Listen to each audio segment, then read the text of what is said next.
ഇടവം രാശി കാർത്തിക മുക്കാൽ രോഹിണി മകീരം അര. കന്നിമാസത്തിലെ ഗുണാനുഭവങ്ങളെക്കുറിച്ച് നോക്കാം. ഇടവക്കാർക്ക് ഗുണദോഷ സമ്മിശ്രമാണ് ഈ മാസം. ഇവിടെ വീട്ടിൽ അല്ലെങ്കിൽ ധനകാര്യ സ്ഥാപനത്തിൽ നിന്നോ അല്ലെങ്കിൽ ഏതെങ്കിലും ഉദ്യോഗ സ്ഥലത്തിൽ നിന്നോ വലിയതായിട്ടുള്ള എന്തെങ്കിലും വസ്തുക്കൾ നഷ്ടപ്പെടുകയോ അത് അപഹരിക്കപ്പെടുകയോ ചെയ്തതിൻ്റെ ദുഃഖഭാരം ഉണ്ടാവാം. അല്ലെങ്കിൽ എന്തെങ്കിലും നഷ്ടത്തിൻ്റെ ദുഃഖഭാരം ഇവരെ അലട്ടിക്കൊണ്ടിരിക്കുന്നുണ്ടാവാം.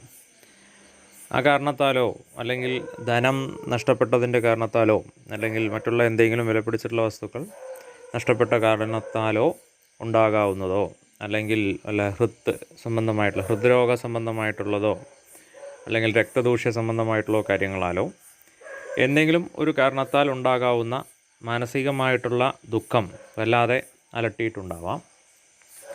അതുപോലെ അഗ്നിയിൽ നിന്നുണ്ടാകാവുന്ന ആപത്തുകൾ, പലതരമായിട്ടുള്ള ക്ലേശങ്ങൾ, അതുപോലെ കലഹം, ഈ കാരണത്താൽ ഒരു തരം മന്ദീഭവിച്ചിട്ടുള്ള എല്ലാ കാര്യത്തിനും ഒരു മന്ദത അനുഭവപ്പെടുന്നുള്ള സമയത്ത് ഉണ്ടാകാവുന്ന, ചിലപ്പോൾ ദേഷ്യം കോപമൊക്കെ വരുന്ന സമയത്തുണ്ടാകാവുന്ന കലഹം, തൻ്റെ സന്താനങ്ങളോടോ അല്ലെങ്കിൽ ഭാര്യയോടോ ഉണ്ടാകാവുന്ന പ്രതീക്ഷിച്ച് ഉള്ള അവസ്ഥയിൽ നിന്നും ഒന്നും ലഭിക്കാത്ത, ചിലപ്പോൾ സ്നേഹം ലഭിക്കാത്തത് കൊണ്ടാവാം, ചിലപ്പോൾ ഉദ്ദേശ രീതിയിലുള്ള പെരുമാറ്റത്താൽ തിരിച്ച് ഇങ്ങോട്ട് പ്രതീക്ഷകളൊന്നും കിട്ടാത്തത് കൊണ്ടോ ആവാം.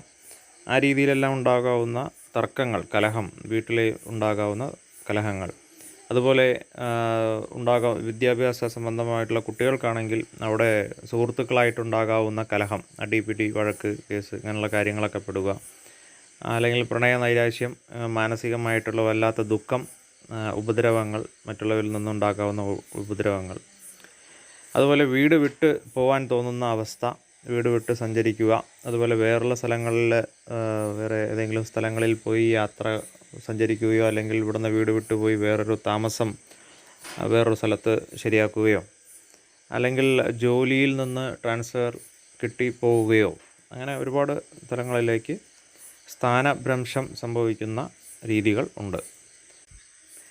കണ്ടകശനി സമയമായതിനാൽ വീട് വയ്ക്കുന്ന കാര്യങ്ങളോ അല്ലെങ്കിൽ പുതിയതായി ഉണ്ടാകാവുന്ന പെൺകുട്ടികൾക്കൊക്കെ ആണെങ്കിൽ വിവാഹ സമയം അനുകൂലമായിട്ടുള്ള സമയമാണ്.